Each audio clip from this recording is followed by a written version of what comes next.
I took the SAT and the ACT. I took both SAT and ACT. Yes, I took the SATs. I took both SAT and ACT. Yeah, I took the SATs. I took the SAT. SAT. I took the SAT. I took the SAT and the ACT. I did really well. I did pretty well. It was okay. Not so well. Agonizing is the right word to describe both of those tests. It's long, but you know, get you into college.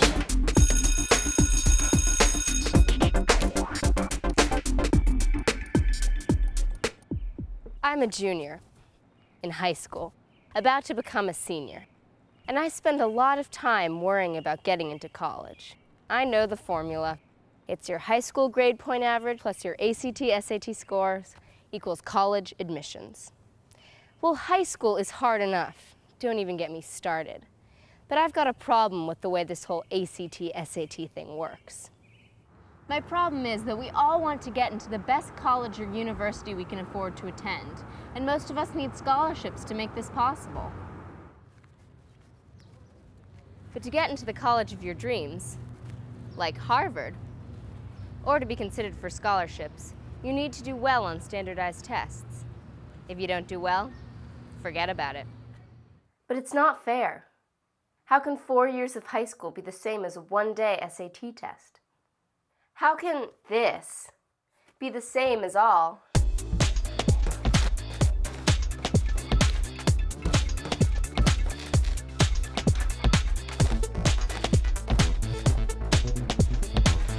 All this.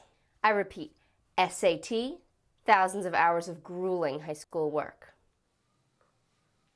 And another thing that's not fair. If you have the money, you can take an SAT or ACT prep class. Lots of companies offer them. And they can make a huge difference in your scores. But we're also talking serious money. A prep class can cost anywhere from $500 to almost $2,000. Did you know that every year Americans spend over $1 billion on these prep classes? Why? Because they work. I guess I have to thank Prep for everything. None of it would have been possible without him. And I hope that you guys, maybe use this program. Go ahead, pay the money. It's totally worth it. It's 120% worth it.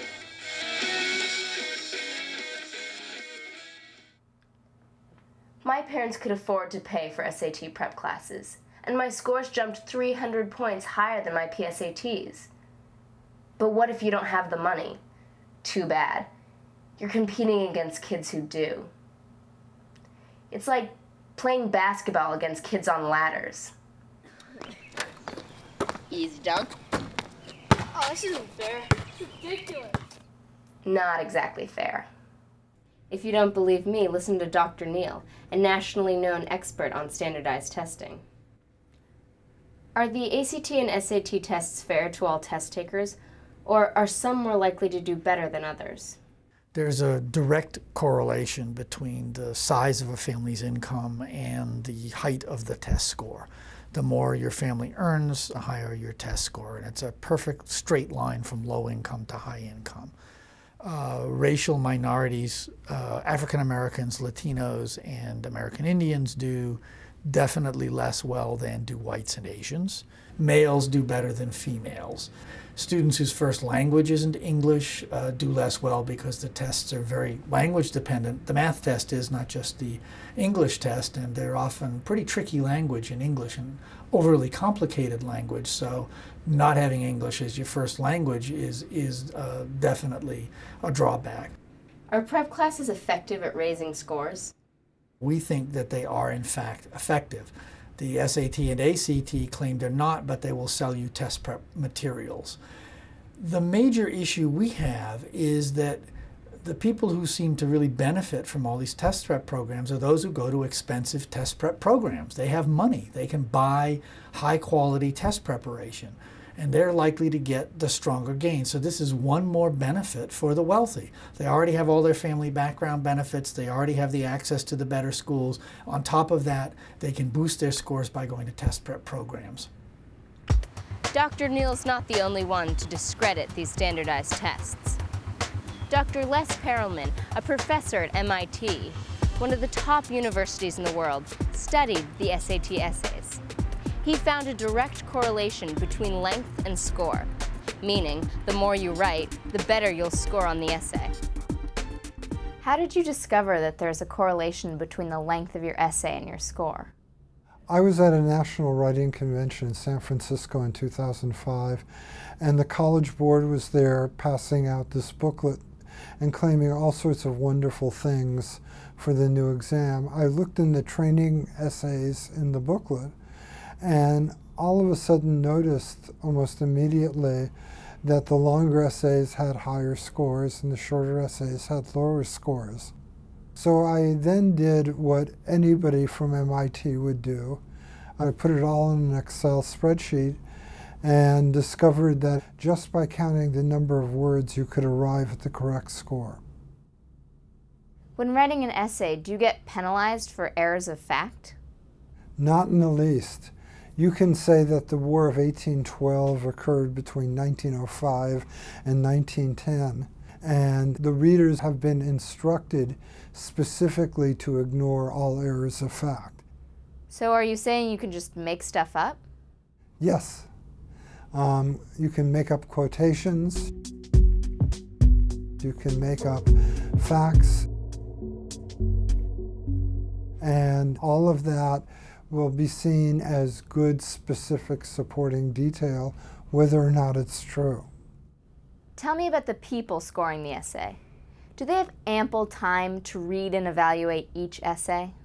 No, they don't. They are given a total of about 3 minutes per essay. They have to score in 4-hour blocks, and they have to score at least 20 essays per hour, or 3 minutes per essay. For that, they make $17 an hour. If they want to make some extra money, around $3 extra, they have to score 30 essays per hour, which is 2 minutes per essay.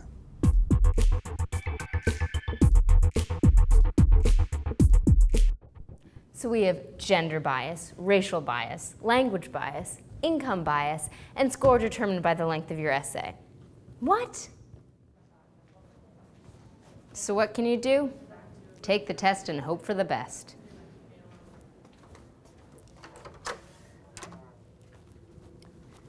But when you do go to college, tell the administration to join the growing list of great colleges and universities that no longer rely on standardized tests for admissions and scholarships. As for me, I'm just trying to warn you about the crazy world of standardized tests. They're like a bad joke played on juniors and seniors who are already tormented by the pressures of high school. I am more than a number on a standardized test, and so are you. We are each unique individuals with lots to offer whatever college or university we attend.